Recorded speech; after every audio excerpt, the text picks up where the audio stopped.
of Reddit. What is the creepiest thing a woman has said or done to you? Hey guys, we created a brand new Discord server for you guys to talk with people with similar interests. Come here and let's all hang out together. The next 100 people to join enter a giveaway with the prize being something from our sponsor. Link in the description. Story 1. I had a woman tell me, while standing in a group of a few other women, that if anyone was to anally assault her while he's passed out, she'd hope it would be me. Because I know what I'm doing and would take precautions not to do anything physically damaging. Not sure it was intended to be an offhanded compliment. But seriously, what the frick? Edit to everyone that thinks she was hinting at me. The kicker was she's pretty far down the Kinsey scale on the lesbian side of things, which made it even more out of place. Story 2. My first GF outside of high school, we were kissing and suddenly with no context she says something along the lines of breathe out before you kiss me.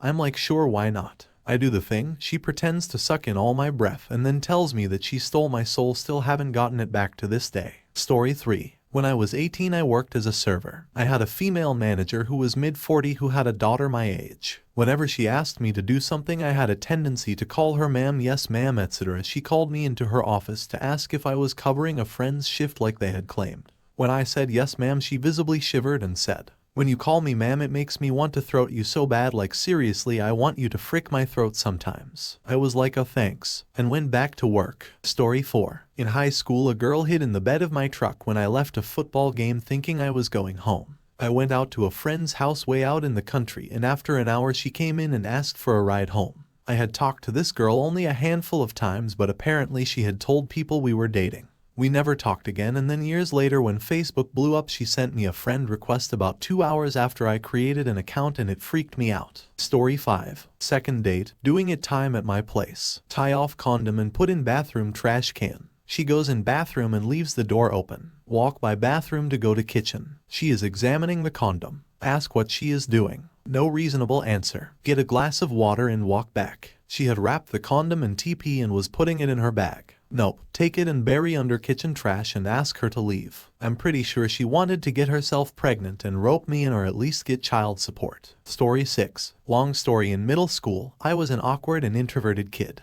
One day, some classmates said that this girl I literally never had anything to do with, let alone talk to, had a crush on me. She was maybe 2 years below us. I thought that they wanted to mock me again, so I paid no mind to it, but the people I considered friends back then said the same. I told them to stop fricking with me and they persisted. We aren't telling crap. She is taking pictures of you. I of course was weirded out and was even more convinced of their frickery ... but they had proof. They showed me a picture of me from behind, on the schoolyard in a particular shirt I haven't worn on quite some time. Story 7. Way back in the mists of time, before Tinder, I placed a personal ad in a music mag. Met a girl who lived in London. We hooked up. I visited her a couple of times and, after the second or third visit, decided I didn't want the long distance thing, so called it off. A couple of weeks later, I found out that she'd sent my mother a letter describing in graphic detail how she wanted to tie me to a bed, frick me and then dismember me with a large knife. My ever supportive mum just wanted to know what I'd done to deserve it. Story 8. I've had multiple women think that it's acceptable to talk in detail about foeing it life with other people, with me in the room. Granted, I'm not talking about big picture stuff. If it were as simple as talking about doing it as a concept, i.e., conversations with other couples about keeping your doing it life going during a long-term relationship, I would be fine with it. No, I'm talking about detailed descriptions of my junk in a room full of 30+ people, some close friends and others acquaintances. Like, what the actual frick? If I made comments like that I'd be seen as some kind of squeezy, chauvinistic frat bro. I don't want my junk talked about in a room full of people. I didn't consent to this. Ladies, some of y'all have truly never had to learn the concept of consent, and it really shows. Hey guys, don't forget to like and subscribe if you want to help out the channel. But first, a word from our sponsor, Light Gallery. It's a game changer when it comes to illuminating your living space. If you're looking to add a touch of creativity to your home, this is the perfect solution. They offer a varied collection of high-quality illuminating objects. The last couple of days I had the chance to try out their realistic moon lamp. I have to say that my room caught a new feeling, and not only this, but this lamp is shown to improve focus, which was really important for creating awesome stories for you. Light Gallery offered 15% off if you use the code CARL7.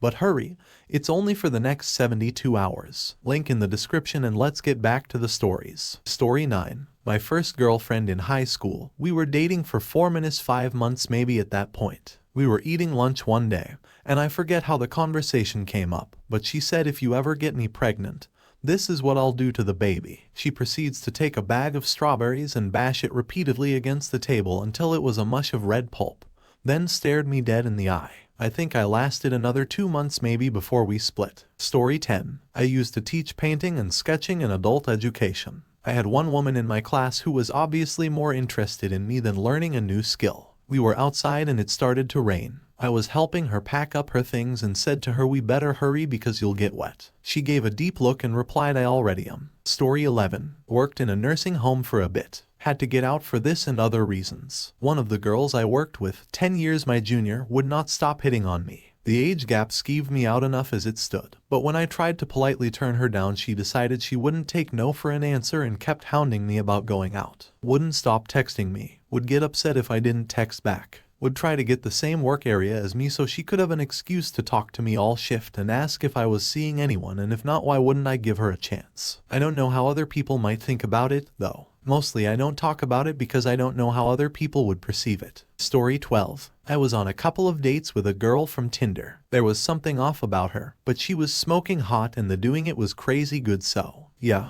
After the third date she started texting me weird stuff about her dreaming she was pregnant, and that I was the father. And a few days later she wrote, I have something to tell you, can we meet up? Naturally, I freaked out. I wasn't interested in anything more than casual doing it at the time, but of course I told her to come over. She brought food, and once I let her in, she just let go of the bags of food and said, I just want you to know that I'm bipolar. Followed by a long pause. My heart was racing like crazy. Then she, with a huge grin on her face, said, I got an apartment in the building next to you. We're going to be neighbors. It was the most creeped out and relieved I've ever felt at the same time. Luckily, she met some dude and moved out of that apartment just a few months later. Bullet dodged. Story 13. When I went to a football game, an older woman, maybe mid-50, was sitting in front of me with her friends and was being kind of inappropriate. She would take selfies, but try to include me in the angle by turning the phone up to reveal me. That within itself was strange, but at some point during the game, she turns around, apologizes for something that I don't quite remember. But during this she just puts her hand on my thigh. I was 23 at the time, and I give this insincere sarcastic smile which was basically saying, don't do that to me. I think she picked up on me not liking it because after, she just tells me, oh sweetie, I hope you know it's not COVID. That wasn't even my main concern. I just don't like being touched by strangers. Story 14. My first name really is Rhett, and my parents got the name from the movie and book Gone with the Wind.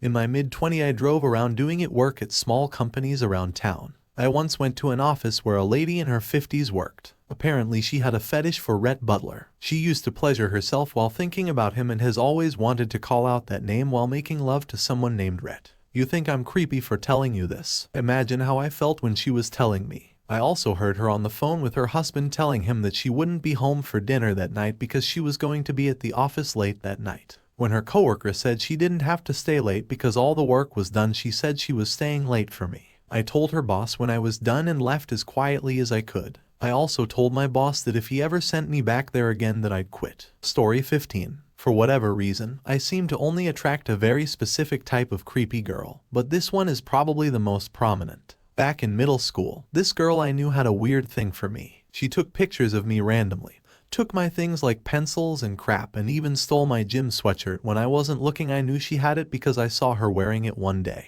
She also convinced people we were dating, which made me really uncomfortable. Overall kind of creepy and gave I'm trying to be an anime yandeer girl vibes, but the creepiest thing she probably did was tell me she would kill myself if I died, and then try to convince me to do the same for her like some sort of suicide pact. Creepy middle school girl. I hope you're doing better, and I'm still mad about the sweatshirt.